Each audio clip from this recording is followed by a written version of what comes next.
जय गुरुदेव। स्वामी जी ने कहा, जय गुरुदेव वचन। आगे आपका संविधान बदल जाएगा।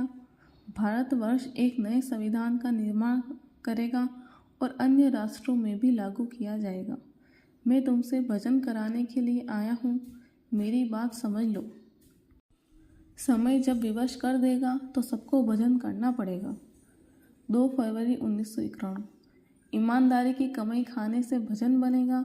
गृहस्थ आश्रम सबसे उत्तम है, ना जानो तो नर्क है। नवंबर 1997।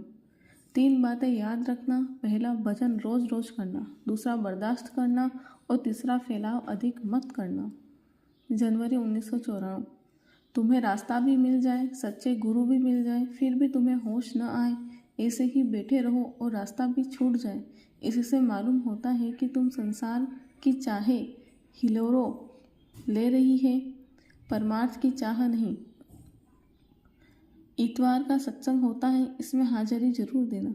यदि संसारियों में रहोगे और सत्संगियों से नहीं मिलोगे तो धीरे धीरे भजन ध्यान से तुम्हारी रुचि हटती चली जाएगी। साधक गुरु के वचनों को याद करता चले और अपनी साधना में लगा रहे तो एक दिन अपने घर सतलोक पहुंच जाएगा। वहाँ काल कभी नहीं जा सकता। सुमिरन ध्यान भजन मत छोड़िएगा, इसे बराबर करते रहेंगे, यही जरूरी कार्य है। बाकी सब काम अपने आप होते रहेंगे, चिंता की बात नहीं है। संत मत का भजन प्रेम से होता है, हट से नहीं, विरह और तड़प से होता है। सीधा सादा प्रेम का मार्ग है। जब प्रेम होगा तो परमात्मा के दर्शन की तड़प होगी। यहाँ कोई हठ योग नहीं है। महात्मा बड़े होशियार होते हैं, एक पैसा दिलाकर करोड़ों का हिसाब चुकता करा देते हैं। जब तक युगों युगों का लेना देना मुजरा नहीं हो जाता, जीवात्मा आज़ाद नहीं हो सकती और न ही अपने घर सतदेश को वापस लौट सकती है। गुरु के प्रेम में तुम्हें डूबना चाहिए और जो गुरु कहते हैं वह करना बहुत जरूरी है। मौन होकर अंतर में स्वरूपों को याद करो। अपनी निरख परख बराबर करते रहो। कर्मों की सफाई होने पर आत्मधन जमा होगा।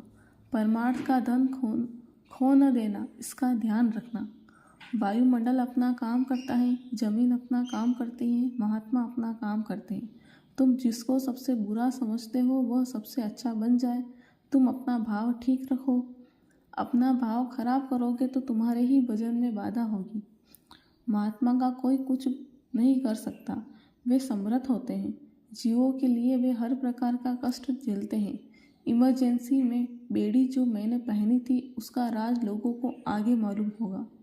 चिंता बेकार की है, सभी कार्य अपने समय से होंगे। प्रयास करते रहो और कोशिश करो कि सुमिरन ध्यान भजन में किसी प्रकार की बाधा न पड़े। आगे के समय में सारे विश्व में एक जन संहार क्रांति होगी जिसमें दुनिया की आबादी घटकर बहुत कम हो जाएगी। सारे विश्व के लोग हिंदू धर्म को मानने को बाध्य होंगे। अमेरिका और इंग्लैंड के लोग भारत की गलियों में भारतीयों की तरह वेशभूषा पहनकर हरे राम हरे कृष्ण के कीर्तन करते नजर आएंगे। विदेशी नारियां भारतीय नारियों की तरह साड़ियां पहनने लगेगी। अच्छे लोगों का साथ करोगे तो तुम्हारा सदा बचाव होता रहेगा, वरना संसारी भोग विलासों में डूब जाओगे। मार्च 1951। गुरु गण कृपा बुंद जरि लागी, जय बिजहिम ते जन बड़भागी। जय गुरुदेव।